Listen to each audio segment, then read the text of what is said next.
സദൃശവാക്യങ്ങൾ 7-ാം അധ്യായം. മകനേ, എൻ്റെ വചനങ്ങളെ പ്രമാണിച്ച് എൻ്റെ കൽപ്പനകളെ നിൻ്റെ ഉള്ളിൽ സംഗ്രഹിച്ചു കൊള്ളുക.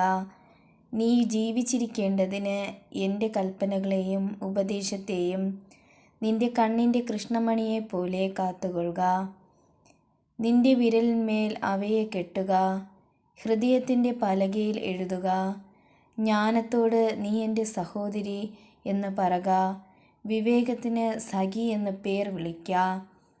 അവ നിന്നെ പരസ്ത്രീയുടെ കയ്യിൽ നിന്നും ചക്കരവാക്ക് പറയുന്ന അന്യസ്ത്രീയുടെ വശത്തു നിന്നും കാക്കും.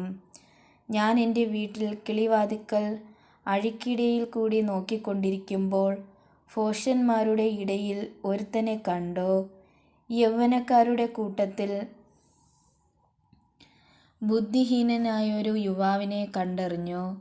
അവൻ വൈകുന്നേരം സന്ധ്യാസമയത്ത് ഇരുട്ടും അന്ധകാരവുമുള്ള ഒരു രാത്രിയിൽ അവളുടെ വീട്ടിൽ കോണിനരികെ വീതിയിൽ കൂടി കടന്നു.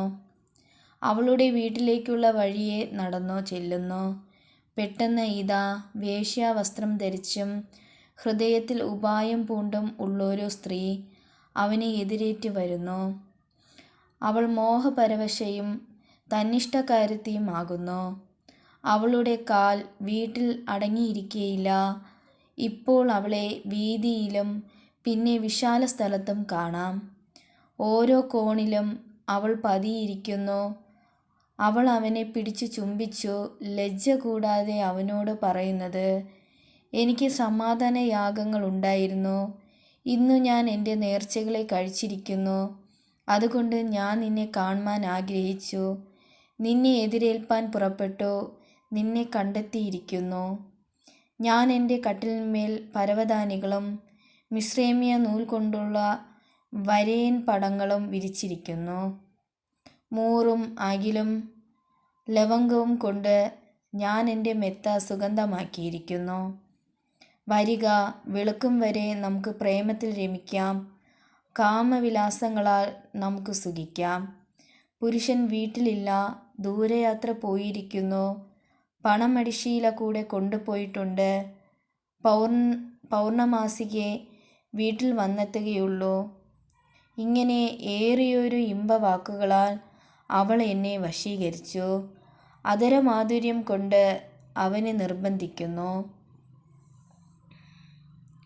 അറുക്കുന്നിടത്തേക്ക് കാളയും ചങ്ങലയിലേക്ക് ഭോഷനും പോകുന്നത് പോലെയും പക്ഷി ജീവഹാനിക്കുള്ളതെന്നറിയാതെ കെണിയിലേക്ക് ബന്ധപ്പെടുന്നത് പോലെയും കരളിൽ അസ്ത്രം തറയ്ക്കുമ്പോളം അവൻ അവളുടെ പിന്നാലെ ചെല്ലുന്നു.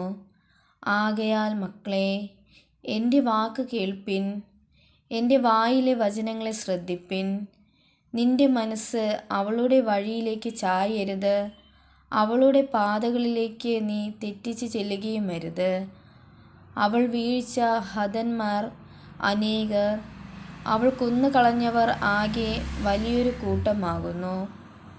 അവളുടെ വീട് പാതാളത്തിലേക്കുള്ള വഴിയാകുന്നു, അത് മരണത്തിൻ്റെ അറകളിലേക്ക് ചെല്ലുന്നു.